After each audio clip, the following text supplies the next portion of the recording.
Okay, so this is video number 2. This is calculating the density of a liquid. And here we have a beaker. We're going to put 100 milliliters of water in there. Okay, and here I have 50 milliliters of water in this graduated cylinder. Okay, 50 milliliters. So let's pour that in here.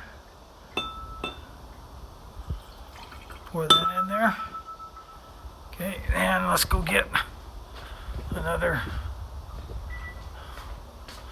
Okay, so I got rolling up. Okay, so we're going to fill this up to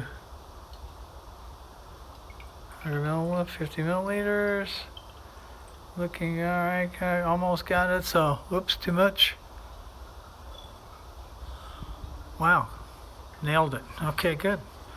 Okay, so that's 50 milliliters. So 50 plus 50 should be 100. At least it was the last time Mr. Connors told me it was. All right, so there you go. So we have 50 milliliters of water in this beaker, okay?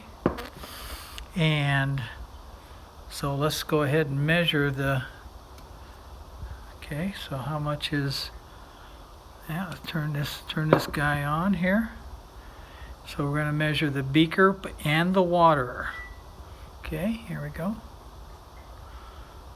Beaker and the water, 204.9 grams. You agree? Yep, 204. So we're going to put 204 right there. 204 point. Well, wait a minute. Change so 204.9. 204.9.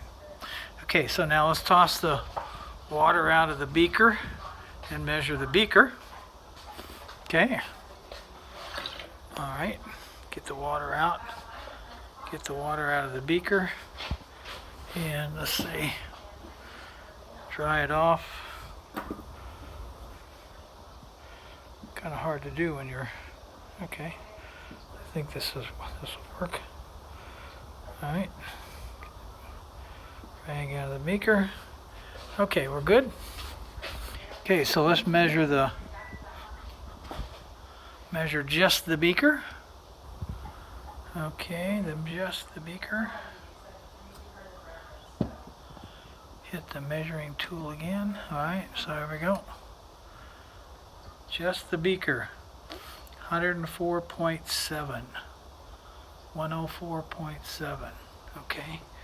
Okay, where's my handy dandy? There it is. Keep everything together here. Okay, so the beaker is 100 mass of the beaker. I wrote the mass of the beaker 204, but that's not correct, is it? So the mass of the beaker is 104.7 grams. The mass of the water, so the mass of beaker plus water is equal to the 204.9 grams. There we go. So the mass of the beaker, B stands for beaker and W stands for water. By the way, here's a little illustration of what water looks like in terms of its atomic structure. The red is the oxygen, right?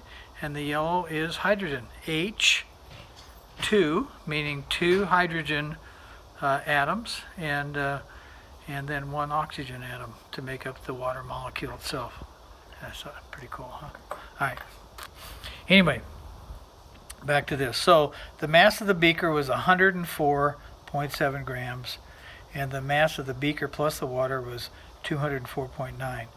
So if we subtract the 104.7, okay, from the 204.9, we're going to get the mass of the water, aren't we? So 204.9 minus 104.7 equals 100.2. Wow. Okay, it's mass of the water. Okay, Okay, mass of the water is 100.2 grams. And so now we got the grams and we got the volume. So what we're going to do now is that we're going to take the mass. The mass is 100.2 grams divided by, and we did 100 milliliters, didn't we? 100 milliliters. And that gives us a density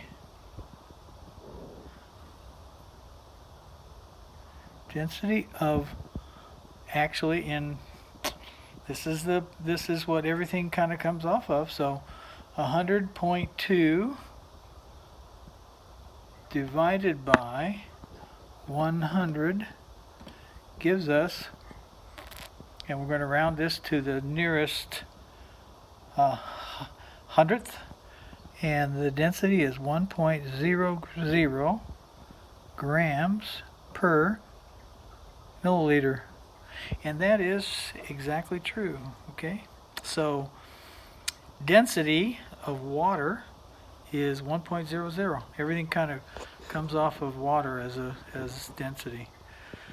So let me kind of explain something. When people take a look at density, they compare it to water because they want to know whether or not it's either going to float or is it going to sink. If it's going to sink, it's going to have a density higher than 1.00 grams. Okay? If it's going to float, it's going to have less than 1.00 grams. So if it's less dense, it's going to be 0.8, 0.9, 0.6, and it's going to float. And that's pretty important to people when they start contemplating, how to build ships, how to build submarines, how to do all these different things. And is it going to float? Is it going to be lighter than water or heavier than water? So pretty important concept. That's why we start with liquid, in this case water.